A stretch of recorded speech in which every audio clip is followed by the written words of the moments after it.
amigo Geração Team. André Cabreriz falando aqui de novo com vocês com o resumão da semana. Nós estamos estudando o nosso manualzinho e a lição é a número 9, tá bom? Vamos lá, a lição de quarta-feira. E como toda quarta-feira a gente para aí para ler alguns textos importantes, textos impactantes. E a gente começa com Jeremias, capítulo 30, verso 11. Vamos lá, eu deixei aqui os papeizinhos marcando os textos. Porque eu estou com você e o salvei, diz o Senhor. Destruirei completamente todas as nações entre as quais eu o dispersei, mas a você não destruirei completamente. Eu o disciplinarei como você merece e não o deixarei impune. Muito interessante, né? Isso aqui Jesus falando para Jeremias, falando para o povo de Israel através de Jeremias. Porque o povo era impenitente. Então Jesus falou, olha, eu vou salvar vocês, mas vocês vão precisar ser castigados para vocês entenderem qual é o sentido da vida. Então, vamos agora para o livro de Isaías 14:22, que diz o seguinte, olha só. Eu me levantei contra eles, diz o Senhor dos Exércitos. Eliminarei da Babilônia o seu nome e o seu sobrenome, sua prole e os seus descendentes, diz o Senhor.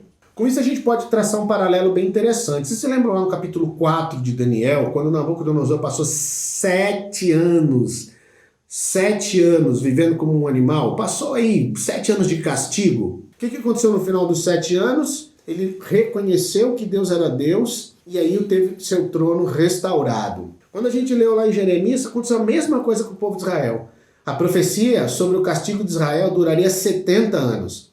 E no final desses 70 anos, Judá voltou a ser o povo de Israel. Eles não se perderam, a identidade não foi perdida em Babilônia. Mas, aqui, no livro de Isaías, nós entendemos que Babilônia não ia ter essa outra chance. Babilônia seria destruída, porque Deus sabia que eles seriam impenitentes para sempre. Então, é um paralelo bem bacana. E aí a gente vai ler agora lá em Daniel mesmo, no capítulo 5, no verso 17, que diz assim, ó, vamos lá. Então Daniel respondeu ao rei, podes guardar os teus presentes para ti mesmo e dar as recompensas a algum outro. No entanto, lerei a escritura para o rei e lhe direi o seu significado. Daniel mostra para o rei o seguinte, olha só, rei, eu não estou corrompido aqui não. Eu não estou interessado no ouro, na prata, nas roupas que o senhor quer me dar, nas posições.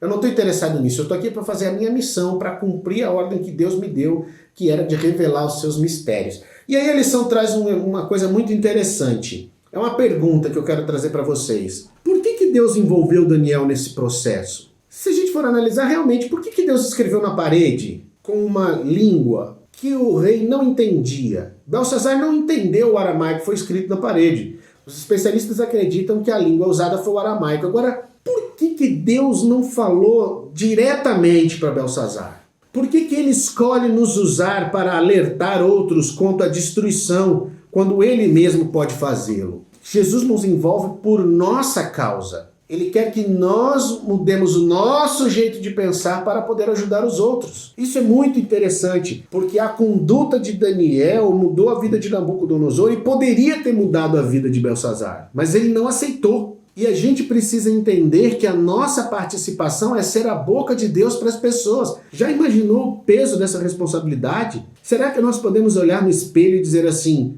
você é a boca de Deus aqui para as pessoas? Daniel era a boca de Deus aqui, ele não queria ouro, ele não queria prata, ele era a boca de Deus no tempo dele e isso foi muito sério. Na lição de quinta-feira, vou trocar aqui porque a minha vista não me ajuda, tem sempre esse textinho flash que eu gosto de ler com vocês e esse que diz assim, ó.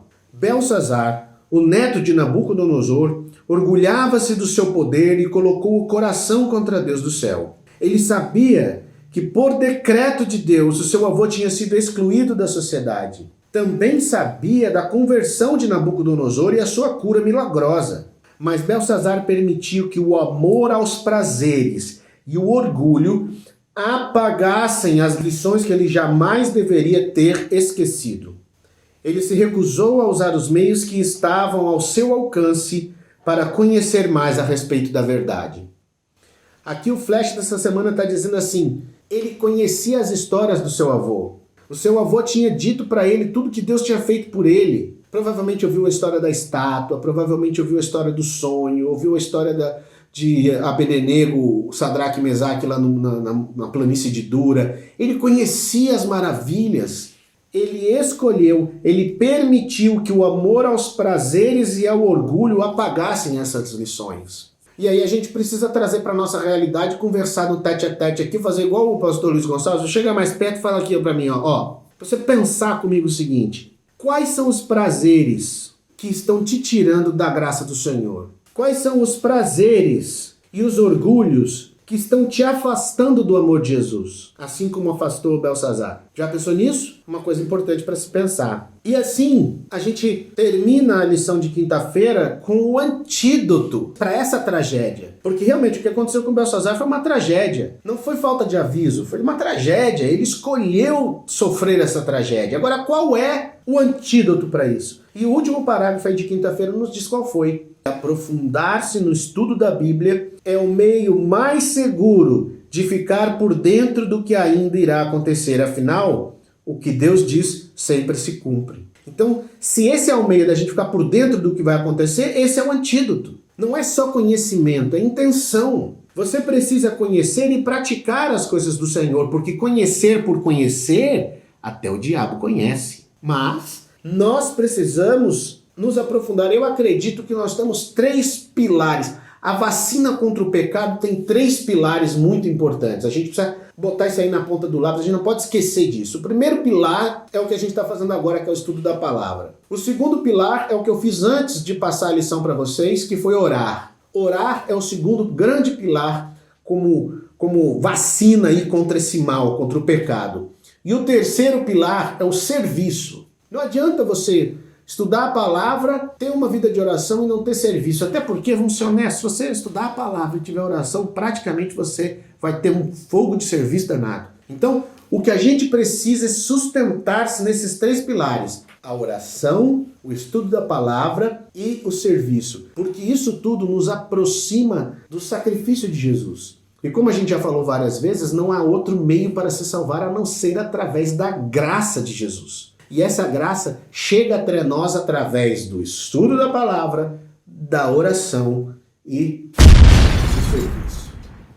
Vamos lá então, na lição de sexta-feira nós vemos que a gente tem aí duas ênfases muito grandes. Existe na história de Belsazar uma advertência e um chamado. A lição aqui nos diz que por meio da história de Belsazar, Deus nos adverte a lembrarmos dele em tudo o que fizermos e a não nos esquecermos de que somente ele é soberano e pode dar fim ao pecado. Deus deseja que o adoremos e coloquemos de lado os deuses que oferecem prazer e diversão, mas que são apenas temporais. A gente precisa colocar essas coisas que nos afastam de Jesus de lado. A gente tem que trazer Jesus para o cerne da nossa vida, até mesmo nos nossos momentos de lazer. Qual é o lazer que você tem praticado que deixa Deus de fora? Qual é o lazer, qual é o prazer que você tem que Jesus precisa ficar de lado para que você realmente se divirta? E aqui, essa é a nossa grande advertência. Precisamos entender isso aqui e botar em prática na nossa vida. Agora também há um chamado. Deus também nos convoca a aceitar o chamado sagrado que foi dado a Daniel durante o seu ministério profético. Devemos brilhar de tal maneira que quando o mundo cair em profunda escuridão, assim como o de Belsazar e seus convidados caíram naquela noite, as pessoas possam procurar por nós. Somos chamados a ser testemunhas fiéis de Deus. Todos os aspectos da nossa vida têm que testemunhar do amor de Jesus. Todos os aspectos da nossa vida precisam levar a Jesus, colocá-lo em primeiro lugar, porque só assim a gente vai alcançar felicidade. Só assim a gente vai alcançar a vida das pessoas, a gente vai poder ser uma bênção na vida das pessoas e iluminar as pessoas, porque somos iluminados por Deus e nós refletimos essa luz. Tira da sua cabeça que você tem luz própria, cara, que você não tem. Você é igual a mim, pecador, porqueirão, ó. Se não for a luz do Senhor brilhando em nós, nós estamos perdidos. E graças a Deus nós temos a oportunidade de estudar a palavra e de aprender essas lições. E dessa maneira, vivermos uma vida mais eficaz, uma vida feliz, uma vida que vai ter um resultado positivo para nós e para os nossos amados. Então é isso, pessoal. Bom sábado para todos.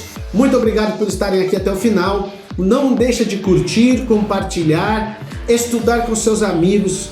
Aproveita, fala de Jesus para as pessoas onde você estiver. Procura o pessoal aí no Instagram, manda uma mensagem pra gente aí no Instagram dizendo que você quer participar da aula de amanhã. Amanhã nós teremos nossa classe virtual, então manda um direct aí pra gente no Instagram, pra gente mandar pra você aí o link e você ficar aí por dentro da nossa classe amanhã, tá bom? Vem estudar comigo e não se esquece, ó, nós estamos estudando juntos. Fica com Deus, até mais!